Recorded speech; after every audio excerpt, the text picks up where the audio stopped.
सबको ये जानना चाहिए कि हमारी चिंतन धारा को, सोच को एक अच्छी सोच बनाने में, हमारे चिंतन को अच्छा चिंतन बनाने में जिन ग्रंथों के द्वारा ज्यादा बड़ी मदद मिलती है उन ग्रंथों में एक नाम है गीता, जो नई शक्ति, नई ऊर्जा और नई दिशा हमको देती है। हम सभी भारतीयों के पास ये धर्म ग्रंथ जरूर होना चाहिए। इसमें अगर आप पढ़ें तो बहुत छोटे छोटे शब्दों में बहुत बड़ी बड़ी बातें समझाएगी। जैसे एक शब्द भगवान ये कहते हैं, समत्वम योग उच्यते, समता में और संतुलन में तुम्हारा योग सधेगा, मतलब तुम्हारे जीवन का आनंद टिकेगा। मतलब क्या हुआ कि बैलेंस बनाना आना चाहिए, ये योग है और यही सबसे कठिन काम है। बैलेंस बनाने में हमारी एनर्जी बहुत लगती है और होता भी बहुत मुश्किल है। घर से लेकर बाहर तक आप बैलेंस बनाने का ही तो काम करते हैं। जिसको बनाना आ गया वो सुखी और जिसको नहीं बनाना आया वो दुखी। और पूरी दुनिया को भगवान ने बनाया है ऐसा है। यहां दो तरह की चीजें एक दूसरे से विपरीत, और अगर विपरीत ना हो इस दुनिया का मजा ही ना रहे। अगर हम सब एक जैसे ही हो जाएं। एक आदमी मेरे पास आया जिसने मुझे ये कहा, आशीर्वाद दो कि मैं चाहता हूं कि मेरा बिजनेस बहुत अच्छा चले और मुझे कोई एक बेहतर पार्टनर मिल जाए।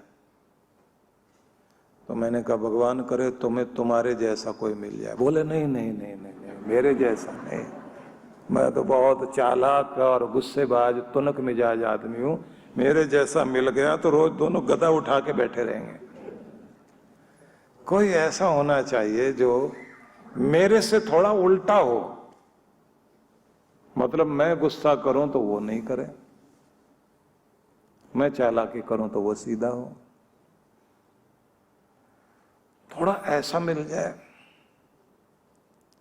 इस दुनिया में एक जैसे लोग हो जाएं तो, हालांकि समान लोग समान लोगों को अपनी तरफ खींचते हैं, अपनी तरफ आकृष्ट करते हैं। गुस्से गुस्से वाले लोग, लड़ाई लड़ाई वाले लोग सब एक जगह बैठे मिलते हैं। ज्यादातर तो कोर्ट कचहरी में मिलते हैं। कुछ वे होते हैं बेचारे जो सताए हुए होते हैं और कुछ वे जिनको सताना आता है, और कुछ वे होते हैं जो एक ही तरह के लोग जिनका मतलब होता है क्लाइंट मिले कोई। अब ये भी एक मजे की बात है कि किसी एक जगह हम लोग गए हुए थे तो कोई एक बड़ा नेता मरा। हम लोगों को भी वहां जाना पड़ा। वो एक फूलों का चक्र चढ़ाते हैं ना, तो शमशान घाट में एक पंडा बड़ा आचार्य जो थे वो खड़े हुए और नमस्कारम करते करते उन्होंने कहा साहब अकेला ही हूं। तो हमने कहा और कोई यहां रहता था? बोले एक भाई और है, वो अंबाला चला गया। मैंने कहा वो वहां क्यों? बोले यहां सीजन थोड़ा कम हो गया है, उधर सीजन ठीक चल रहा है। उनका भी सीजन, क्योंकि मरने वाले ज्यादा हों तो उनका काम ठीक से चले। अपना अपना धंधा है। उनको लगता है कि लोग इधर ज्यादा आते रहे। एक लाला जी वहां खड़े हुए, उन्होंने देखा कि बहुत सारी चिताएं जल रही है। वो दूसरे से बात करते हुए कहते हैं लाला जी बाजार यहां भी काफी गर्म है, क्योंकि क्योंकि उनकी बात करने का ढंग वही होता है। हम सब लोग एक तरह के लोग एक जगह इकट्ठे होने की कोशिश करते हैं, लेकिन फिर भी विचारों में आपने देखा होगा एकता नहीं होती। समस्या का समाधान तब होता है कि जब संतुलन बनाए लोग बातचीत में, थोड़ा हम झुक जाएं, थोड़ा वो झुक जाएं, थोड़ा हम मान लें, थोड़ा वो मान जाएं। जहां दोनों एक साथ झुककर एक संतुलन बनाते हैं वहां तो शांति। और जहां कोई झुकना नहीं चाहे, झुकाना चाहता हो, मिलना नहीं चाहता, दूसरे को कहता तुम मिलो, वहां गड़बड़ है। और 2 कदम आप चल जाएं, 2 कदम वो चले, वहां बात बनने लग जाती। तो संतुलन आपके जीवन में आनंद लाता है, संतुलन आपको शांति देता है, संतुलन में आपका जीवन चलता है। तो संतुलन योग है। योग है मतलब जिससे आप जुड़ना चाहते हैं आनंद से, उससे जोड़ने का काम संतुलन करता है। और फिर कहा कि तुम्हारा आनंद तुम्हें जोड़ेगा। योग है कर्मसु कौशलम, कर्म को कुशलता से करना आ जाए, इतनी खूबी से कर्म करने आ जाए कि कर्म बंधन ना बन जाए, तो वो तुम्हें तुम्हारे आनंद की तरफ लेकर जाएगा। गीता में ये अलग अलग तरह के संदेश हैं। मतलब जो भी तुम करते हो, एक तो उसे पसंद करने वाले बनो, जो भी काम करते हो और उसे कुशलता से करो, बेहतरीन ढंग से करना आना चाहिए। और वो कर्म तुम्हारी याद बन जाए, वो कर्म तुम्हें पहचान देने वाला हो, और वो कर्म तुम्हें बंधन का कारण ना बने, वो तुम्हें ऊपर उठाए। तुम्हारा कर्म तुम्हारे साथ साथ दूसरों को भी सुख देने वाला बन जाए। मतलब कुछ कर्म ऐसे होते हैं जो हमारे लिए तो सुख देगा, दूसरे को दुख देगा। जीवन में वो कर्म जो आप अपने लिए और दूसरे के लिए मंगल कामना करते हो, मेरा भी भला दूसरे का भी भला हो, वो कर्म जो है जब हम करने लग जाते हैं, सबकी जिंदगी को आसान बनाने में अपने जीवन को आगे बढ़ाते हैं, तो कहते हैं वो तुम्हें भगवान से जोड़ते हैं। जिसमें सिर्फ तुम्हें अपना फायदा दिखाई देता है उसको कहते हैं स्वार्थ वाले कर्म। जो कर्म हमारा भी फायदा करें दूसरे का भी, वो परार्थ वाले कर्म है, वो पुण्य वाले कर्म है। तो जब हम ये सोचते हैं कि जो मैं अपने लिए सोचता हूं, अपने बच्चों के लिए सोचता हूं, वही मैं सबके लिए करूं, तो उसको कहा गया धर्म। और जो अपने लिए तुम चाहते हैं कि ये मेरे लिए तो हो जाए, दूसरे के लिए नहीं चाहते, मतलब कुछ ऐसे कर्म जिनमें आपके तोलने की तराजू अलग, अपने लिए बेचने की अलग, लेने की अलग, पैमाना अलग अलग रख लें, समस्या वहां आती है। जैसे आप रात दिन देख रहे हैं, बेईमान आदमी, वही जमीन आप पूछने चले जाओ कि हमने यहां कुछ चीजें बेचनी है, कुछ प्लॉट बेचने हैं, तो उस समय वो रेट अलग बताएगा। और आप कहें हमने खरीदना है तो रेट अलग बताएगा। यहां तो ऐसा चल रहा है, वैसा चल रहा है। लोगों का हिसाब किताब एकदम अलग अलग है, तोलने में, देने में, लेने में, जिसके कारण आप देखते हैं कि धरती में अशांति इतनी हो गई है, रिश्तों में अशांति हो गई है। आप अगर अपने घर में फल लेकर आए हो, अपने लिए, अपने बच्चों के लिए और अपने भाई के बच्चों को दे रहे हो, देते समय अगर आपसे जाने अनजाने में भी अपने बेटे को बड़ा दिया गया और भाई के बच्चे को कोई चीज छोटी दी गई, तोलने वाली नजरें बहुत होती हैं बच्चों की, वो एकदम ध्यान से देखते हैं उसके हाथ में बड़ा गया है, मेरे हाथ में छोटा दिया है, इसका मतलब इन्होंने अपने बेटे का ज्यादा ध्यान रखा। अब वो आकर माँ को बोलता है, मुझे बड़ा सेव नहीं दिया उन्होंने, अपने बेटे को बड़ा सेव दिया। अब वो भी सुन करके कहते कोई बात नहीं, लेकिन 2 बार 3 बार ऐसे हो जाए तो, अनजाने में हो जाए तो माँ भी ध्यान देने लग जाती है। अब उसके बाद क्या होता है, अगर फिर कभी कोई घटना घटती है, बेटा आके बोलता है, तो फिर वो अपने पति को बोलती है, मेरे बच्चे के साथ ऐसा हो रहा है। वो भी डांट देगा, नहीं कोई बात नहीं। 2-4 बार उसकी भी नजर गई कि ऐसी घटना हुई है, फिर आ गई गलतफहमी। बच्चों से शुरू हुआ और बड़ों में जाके भेद आके खड़ा हो गया।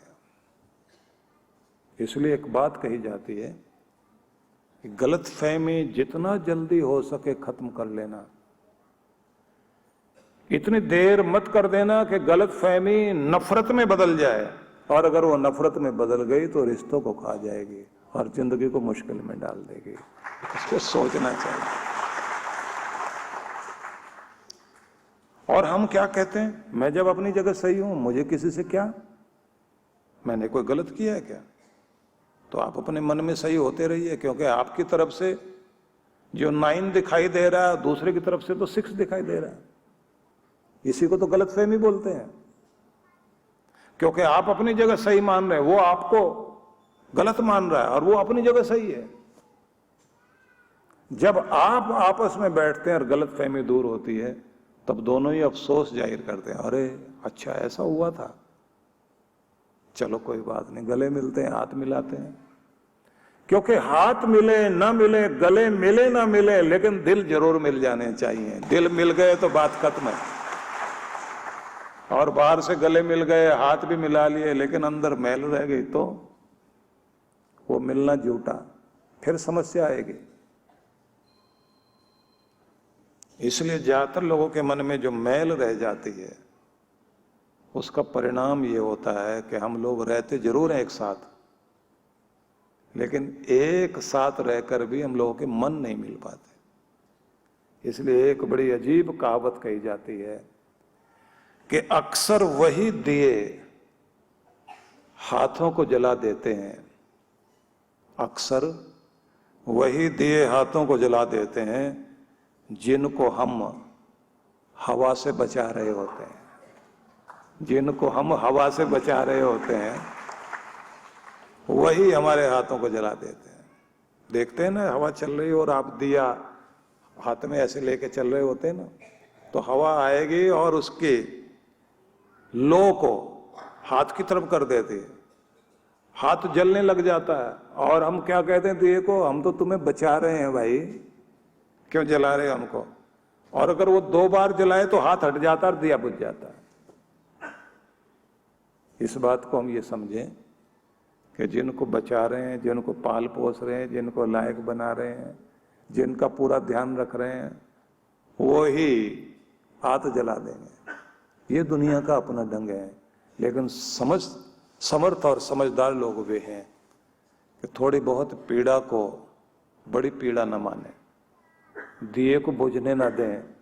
थोड़ी आंच लग जाए तो कोई बात नहीं, दिया जलता रहेगा तो रोशनी बनी रहेगी। इसलिए जलाए रखो दिया। इसलिए भगवान श्री कृष्ण ने गीता में जितने भी संदेश दिए, बड़े महत्वपूर्ण संदेश हैं। उन सब संदेशों में एक संदेश ये भी है कि अपना कर्म किए जाओ। यही अधिकार तुम्हें दिया गया, फर्ज निभाते जाओ। रिजल्ट जो आएगा, कैसा आएगा कैसा नहीं आएगा, मैंने तो ये किया इनके लिए, ये किया ये किया ये किया, ये मेरे लिए अच्छा कुछ करें, जैसा रिजल्ट आएगा भगवान पर छोड़ दीजिए। क्योंकि आपको रिकॉर्ड करने का काम भगवान कर रहा है। इस दुनिया का सर्टिफिकेट लेने की कोशिश मत करना, क्योंकि जो आज अच्छा सर्टिफिकेट दे रहा है, बुरा सर्टिफिकेट देने में भी उसको देर नहीं लगने वाली है। लेकिन परमात्मा का सर्टिफिकेट मिल जाए तो उससे बड़ा सर्टिफिकेट दुनिया में कोई नहीं। इसी रूप में यह भी एक बात ध्यान रखने की है कि भगवान सबको ये कहते हैं कि कर्म तो करते रहो। जीवन में जब तक भी आप इस दुनिया में हैं, कर्म रहित होकर नहीं रहना, क्योंकि ये भूमि कर्म भूमि है जिस पर आपको जन्म दिया गया। आखिरी समय तक भी गतिशील रहने की आदत बनानी चाहिए। कुछ ना कुछ करते रहो, खाली मत बैठना। जिस दिन आप खाली बैठ गए तो जंग लगना शुरू हो जाता है, बुढ़ापा आना शुरू हो जाता है, निराशा आनी शुरू हो जाती है। इसलिए कर्म योगी बनकर जीना बहुत जरूरी है और ये सबको करना चाहिए। जो कर्म योगी बनकर जी रहा है उसको जीना आता है। इसको मैं एक शब्द से कहता हूं कि स्वयं सेवक बनकर के जिए। स्वयं की सेवा खुद करनी है, अपने काम खुद करने हैं। आप दूसरों को सेवक ना बनाओ कि कोई मेरी सेवा करे, कोई मेरा ध्यान रखे, कोई मेरे लिए ये भी करे वो भी करे।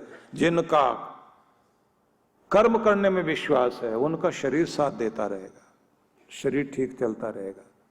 इसलिए वे लोग जो कर्मशील हैं इस दुनिया में, वो बूढ़े होने के बाद भी बूढ़े नहीं होते।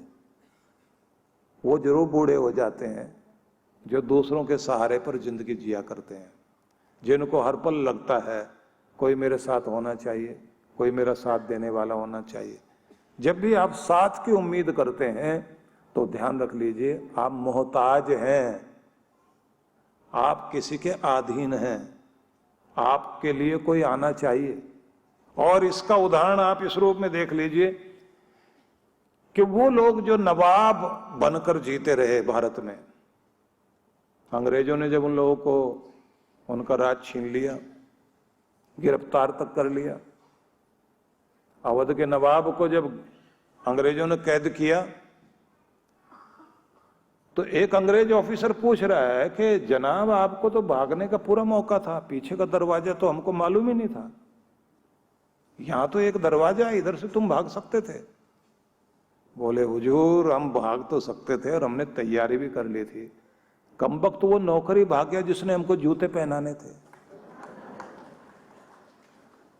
हम खड़े देखते रहे, आ भाई आ जूते पहना, हमको आया नहीं, भाग गया, ले गए, कैद कर दिया।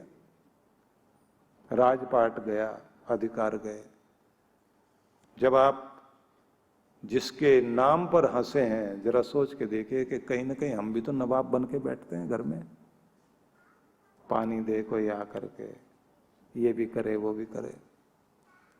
अगर आप यूरोप और अमेरिका की कल्चर को देखें, अपना पानी खुद पीते हैं लोग, अपना काम खुद करते हैं।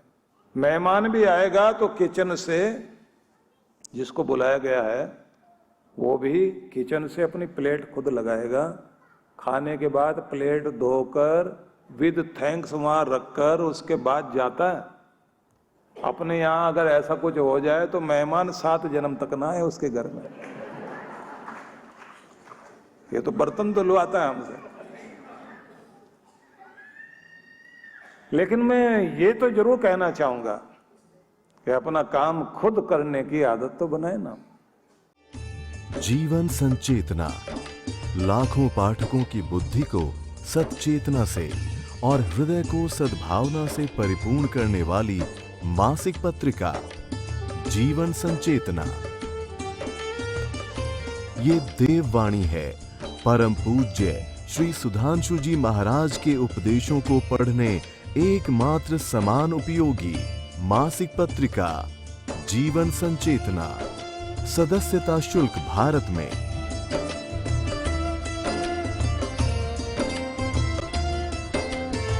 सदस्यता शुल्क विदेश में।